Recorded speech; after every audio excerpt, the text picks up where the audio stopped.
Hello bachcho, let's read this question. The question says the number of atoms for primitive unit cell is dash, for body centered cubic unit cell is dash and for face centered cubic unit cell is dash. तो हमें यहाँ पे बताना है कि इन blanks में क्या आएगा। तो सबसे पहले हम अपना की कॉन्सेप्ट देखते हैं। यहाँ पे क्या की कॉन्सेप्ट यूज हो रहा है, यहाँ पे बात की है इन्होंने नंबर ऑफ एटम्स की, मतलब total number of atoms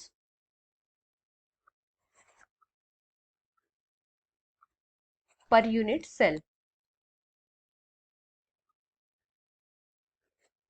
तो इसमें क्या हो जाएगा, हमारे पास total number of atoms per unit cell क्या होता है, हमारा टोटल लैटिस पॉइंट्स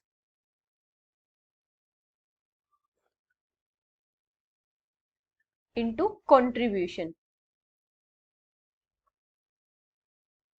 मतलब हमारे किसी यूनिट सेल में टोटल हमारे पास कितने एटम्स प्रेजेंट है और एक एटम हमारा एक यूनिट सेल में कितना कंट्रीब्यूशन दे रहा है, तो ये हो जाएगा हमारा total number of atoms per unit cell. अब इन्होंने बात की है पहले प्रिमिटिव यूनिट सेल की। Primitive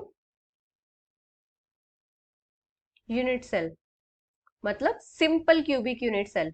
simple cubic unit cell, इसमें क्या होता है, इसमें सारे एटम्स प्रेजेंट होते हैं कॉर्नर्स पे।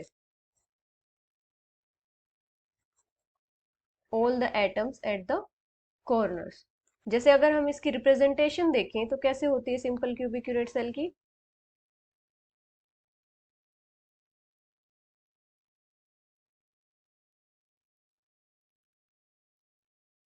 ये जैसे हमारा कोई भी क्यूब है, तो इसमें कहाँ पे हमारे एटम्स प्रेजेंट होते हैं सिंपल क्यूबिक यूनिट सेल में, सिर्फ कॉर्नर्स पे प्रेजेंट होते हैं ऐसे।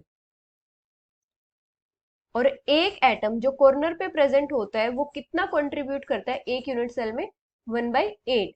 क्योंकि जैसे ये एक इस कॉर्नर पे प्रेजेंट है इस यूनिट सेल के, तो ऐसे ही एक इसके साइड में भी होगा, एक ऊपर होगा, एक नीचे होगा, ऐसे ही ये 8 यूनिट सेल में अपना कंट्रीब्यूशन देता है। तो एक यूनिट सेल में इसका कंट्रीब्यूशन होता है 1/8। तो टोटल नंबर ऑफ एटम्स हमारे पास कितने हो जाएंगे,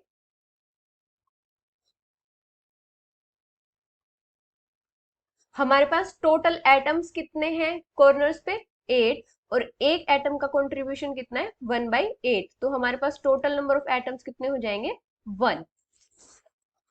अब हम देखते हैं बीसीसी में, मतलब बॉडी सेंटर्ड यूनिट सेल में।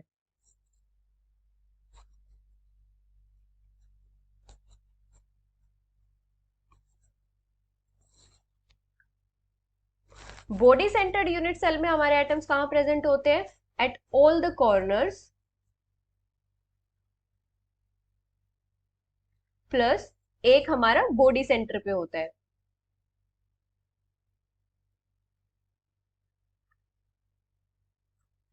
एक एटम हमारा बॉडी सेंटर पे होता है और बाकी एटम्स हमारे कॉर्नर्स पे प्रेजेंट होते हैं। अगर अब हम इसकी रिप्रेजेंटेशन देखें तो कैसे होगी,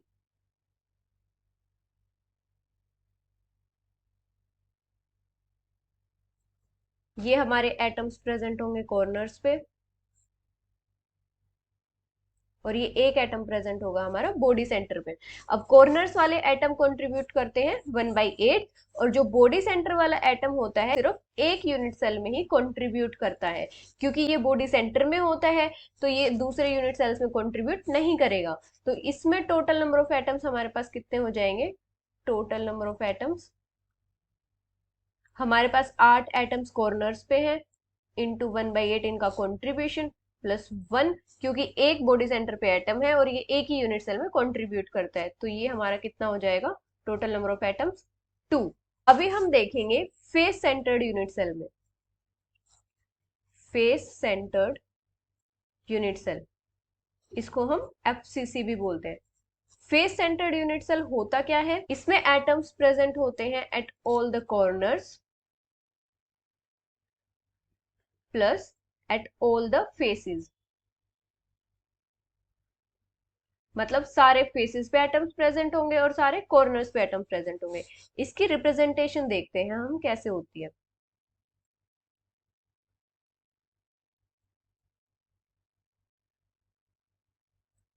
जैसे ये कोई हमारा एक यूनिट सेल है, इसमें एटम्स प्रेजेंट होंगे कॉर्नर्स पे